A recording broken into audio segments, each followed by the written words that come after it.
एक दिन राजकुमार सिद्धार्थ अपने चचेरे भाई देवदत्त के साथ बाग में घूमने के लिए गए। जहां सिद्धार्थ कोमल हृदय का बालक था, वहीं देवदत्त झगड़ालू व कठोर स्वभाव का था। सिद्धार्थ की सभी प्रशंसा करते थे, देवदत्त की प्रशंसा कोई नहीं करता था। इसलिए देवदत्त मन ही मन सिद्धार्थ से जलता था। जहां वे दोनों घूम रहे थे, उनसे थोड़ी ही दूरी पर एक हंस उड़ रहा था।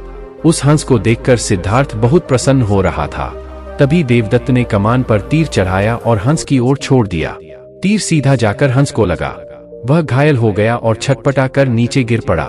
सिद्धार्थ ने दौड़कर उस घायल हंस को उठाया। उसने हंस के घायल शरीर से बह रहे लहू को साफ किया और उसे पानी पिलाया। तभी देवदत्त वहां आ पहुंचा। उसने क्रोध से सिद्धार्थ की ओर देखा और बोला, इस हंस को चुपचाप मुझे दे दो। सिद्धार्थ, इसे मैंने तीर मारकर नीचे गिराया है। नहीं, सिद्धार्थ ने हंस की पीठ सहलाते हुए उत्तर दिया, मैं इस हंस को तुम्हें नहीं दे सकता। तुम निर्दयी हो, तुमने इस निर्दोष हंस पर तीर चलाया है। यदि मैं इसे न बचाता तो इस बेचारे की जान चली जाती। देखो सिद्धार्थ, देवदत्त उसे घूरकर बोला, यह हंस मेरा है। इसे मैंने तीर मारकर नीचे गिराया है। इसे चुपचाप मुझे दे दो।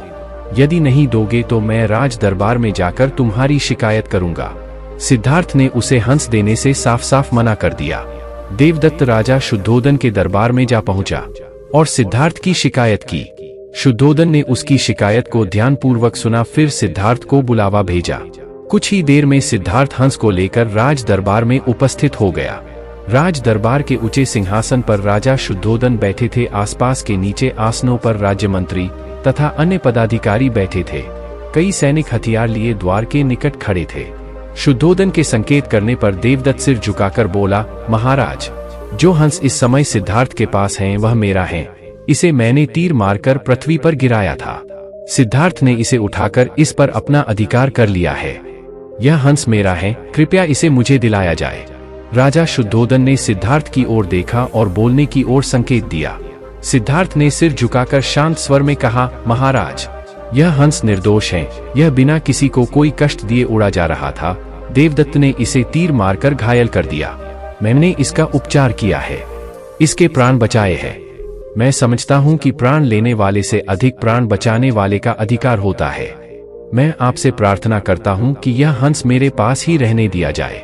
मैं इसे बिल्कुल स्वस्थ करके आकाश में उड़ा देना चाहता हूं। शुद्धोदन ने अपने सभासदों से विचार विमर्श किया। वे सभी एक ही स्वर में बोले, महाराज, राजकुमार सिद्धार्थ का कहना बिल्कुल ठीक है। जीवन लेने वाले से बचाने वाले का अधिक अधिकार होता है। अतः हंस राजकुमार सिद्धार्थ के पास ही रहने देना चाहिए। राजा शुद्धोदन ने सभासदों की बात मान ली। उन्होंने सिद्धार्थ से कहा, इस हंस पर तुम्हारा अधिकार है, तुम इसे ले जा सकते हो।